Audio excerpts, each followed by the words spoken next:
a It's problem. like house insurance. Yeah. Just because you have it doesn't mean you want to have a fire. Mm-hmm. It just means that if you start smelling smoke, it's a damn good thing to have. Yeah. The Global Passport Investor is your go-to podcast.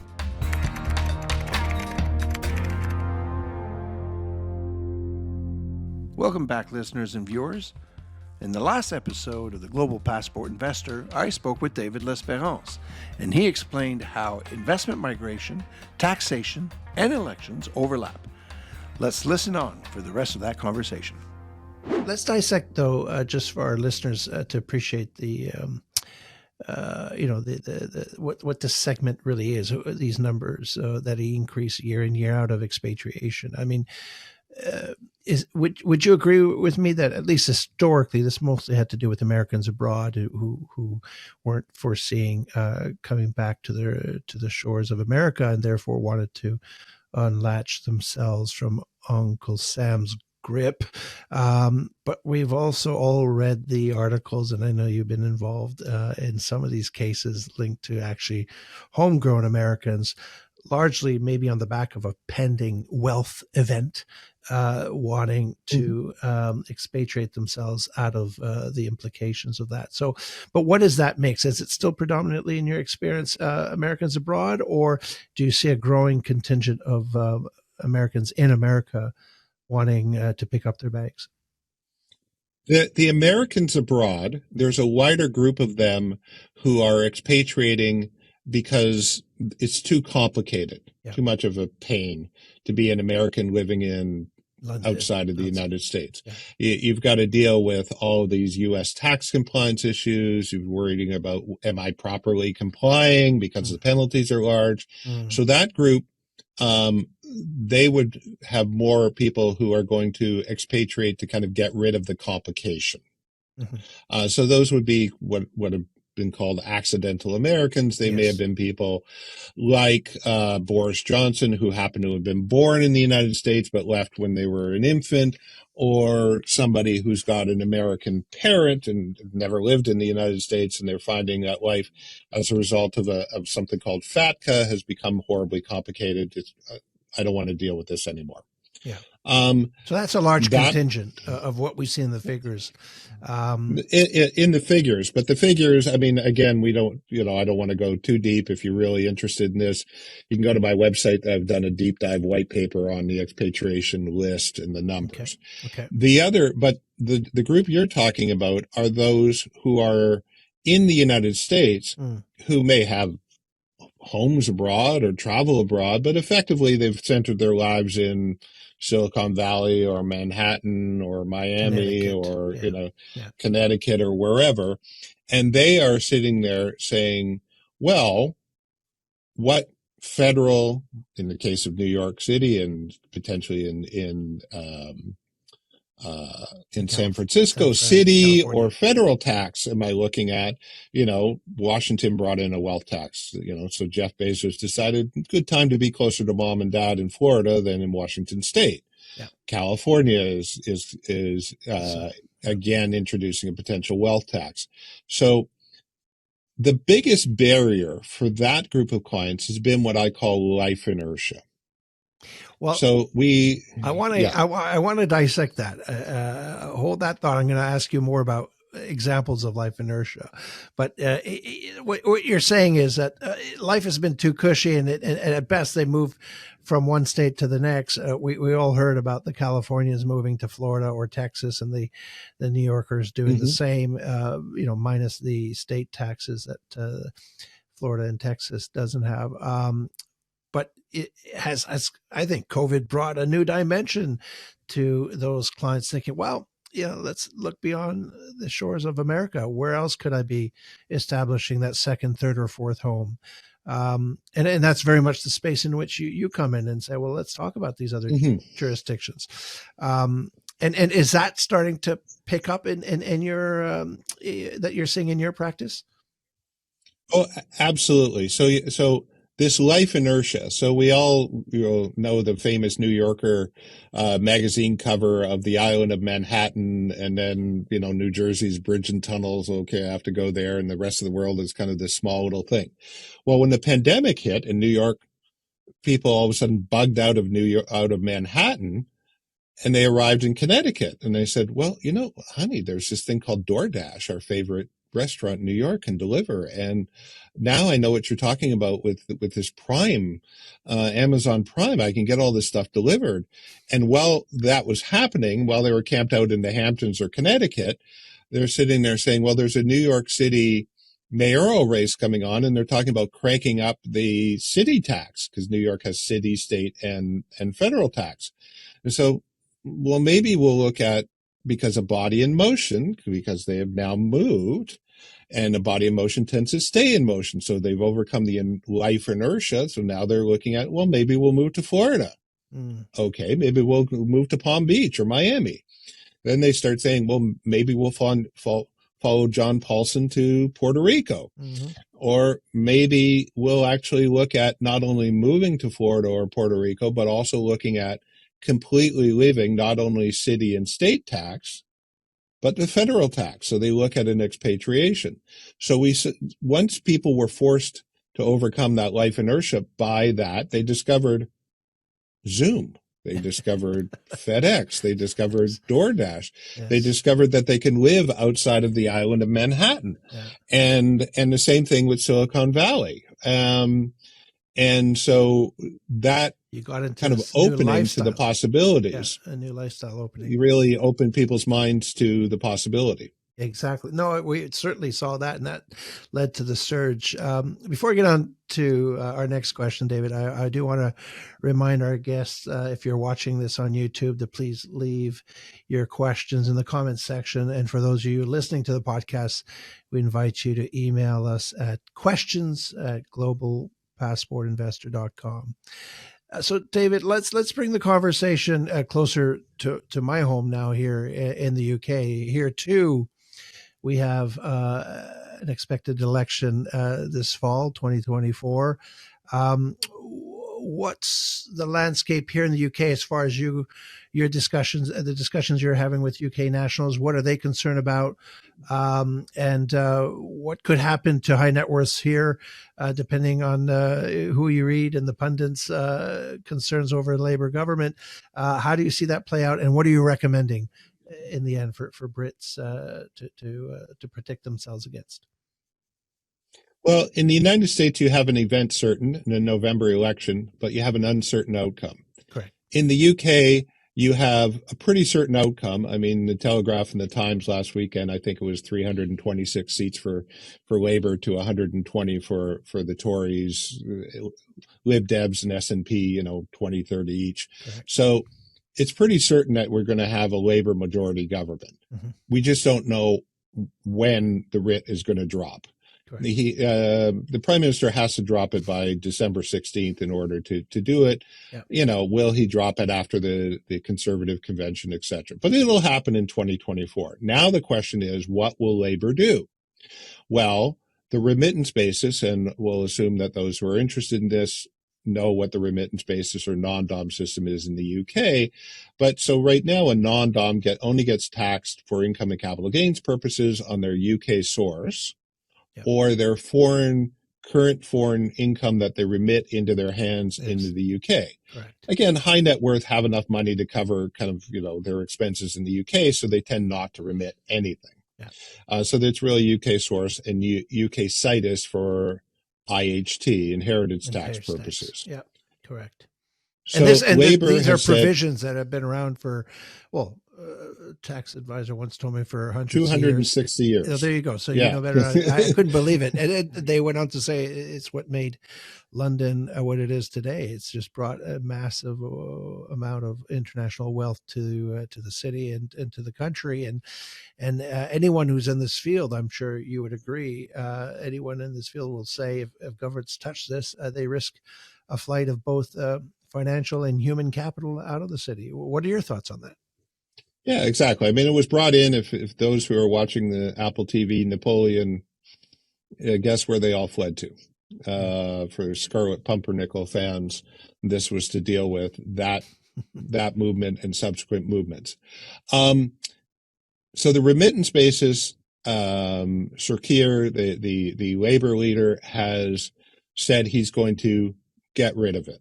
Mm-hmm. Now, that's not the first time a potential labor government has said that. Gordon Brown, when he was Chancellor of the Exchequer in Tony Blair's government, said he wanted to get rid of the remittance basis. When he got the keys to number 10, he didn't do it. Mm-hmm. But I believe this time is going to be different for a couple of reasons. Number one is Sir Keir made it personal because he went after Rishi Sunak's wife. Who very avails high-profile themselves of non-dom. this provision. Exactly. Yeah. The second thing is Labor in their convention put this as part of their platform. The third thing is the Labor continues, with their various improvements on NHS and school breakfast clubs, etc., keeps talking about how this is all going to be paid by the non-doms. Yeah. Now, I'm not a Brit. I'm not going to vote in this election. My first wife once accused me of looking at the world like Mr. Spock. She thought it was an insult. I thought it was untrue, but aspirational. So I try to be agnostic and look at the world as it is, not how I wish it was. As logical as you can see it. As logical as it can be. So there has been floated some kind of, maybe we'll phase this in. So they're going to change the remittance basis, whether they will get rid of it right away or phase it in. It's going to change. Mm-hmm. And so prepare for the worst, hope for the best. Mm-hmm. So if they get rid of it, what does that mean? Well, instantly that means, and again, the higher the net worth, and if you look at the Times Rich list, the top 9 out of 10 are all non-doms. Yep. You look at that and you say, okay, and I've had clients do this. And so I had a client say, okay, well, what happens if they get rid of the remittance basis? I'm now taxed for income and capital gains purposes on a worldwide basis. Mm-hmm. I, like a lot of wealthy people, tend not to have a lot of income. I have capital gains. What's going to be my increase in tax? Mm-hmm. Okay. Now, but more importantly, for inheritance tax purposes, right now, I'm only taxed on my UK source. Now I'm going to be taxed on my worldwide stuff. Now, let's use a practical example.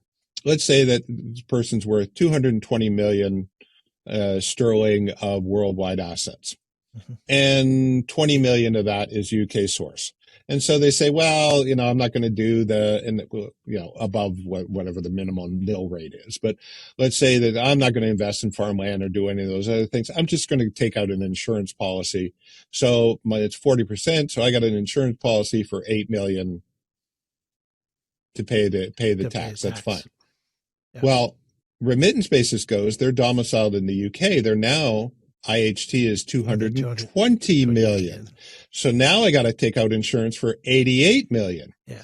And, I'm eating well and I got a personal trainer and I hope to live for a long time, which means every year I got to pay that premium. Yeah. And to quote one of my clients. Yeah, go ahead.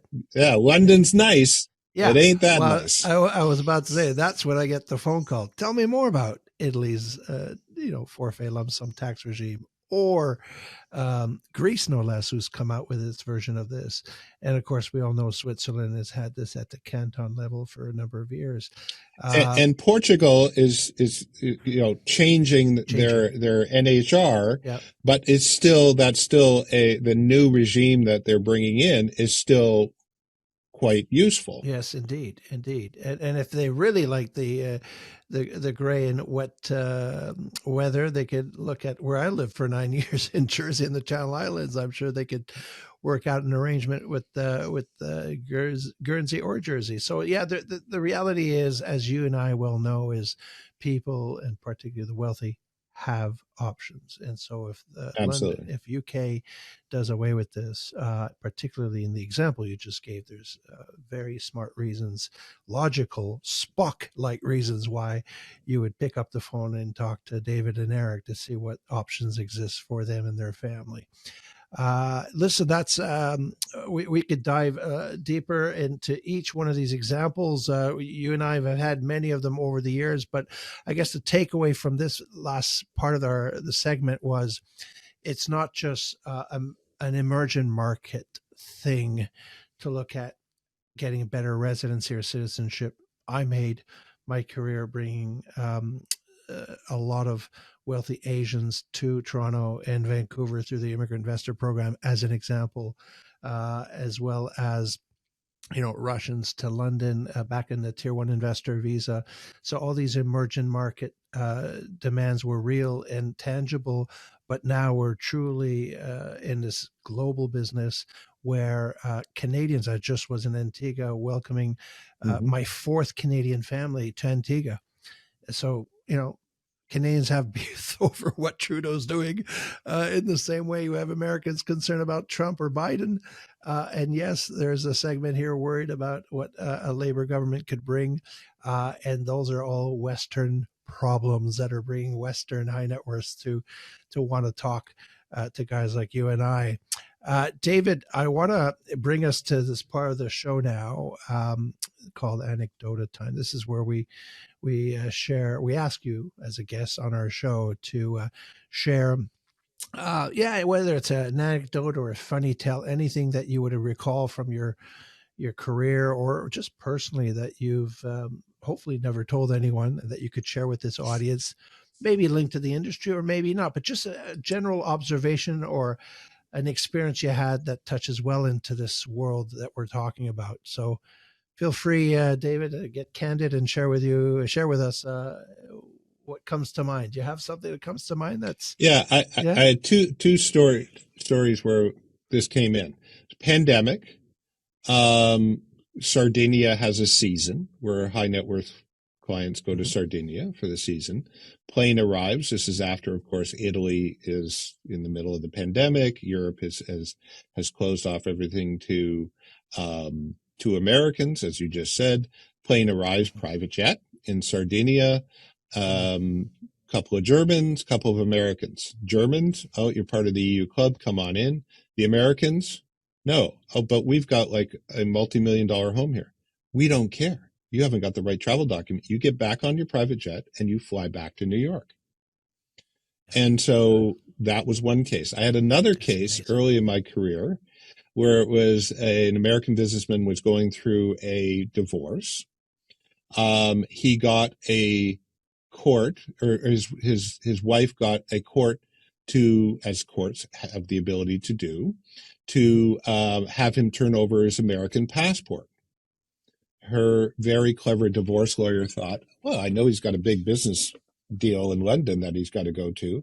Now we've got him over a rock. So, so he called up, her lawyer called up his lawyer and said, okay, let's have a meeting next Tuesday, because I know your client's got to be there on Thursday. So Tuesday comes and goes, and she's reading on Friday morning pictures of him in London closing this big business deal. He comes back. Well, how the hell is he doing that? His American passport is sitting with the judge. Yeah, but she didn't know that we had gotten him a Caribbean passport, which had visa-free travel to the UK, which he used that to fly into London, close the deal, and came back. So the following Monday, they had the negotiation meeting, which was slightly different than the one they thought they were going to have the previous Tuesday. Oh, I mean, you and I could fill the next hour with these kind of stories and anecdotes. Too many to recount, but let me say, I mean, it's the old adage, right? You'd rather have it and not need it than suddenly need it but not have it, right? And for so many of our clients, you and I, David, know, right? I mean, is it the next version of the fancy Mercedes, or should I not be getting something out of the Caribbean that is a nice backstop? It's like house insurance. Yeah. Just because you have it doesn't mean you want to have a fire. It just means that if you start smelling smoke, it's a damn good thing to have. Yeah. Well said. I love your anecdotes. You're the king of anecdotes. David, listen, you've been a very entertaining guest for sure. I want to thank you for joining me on this. I'm sure we'll be doing others. Maybe we should do one after the elections. We know in November for sure in the United States. I suspect that here in the UK, we could also be seeing something in the fall, whether it's October, November. So I think by the end of the year, no later, shall we have a lot to discuss. But in the meantime, do you agree with me? I think we're going to be busy. I hope everybody had a restful vacation, because this is going to be a wild and woolly 2024.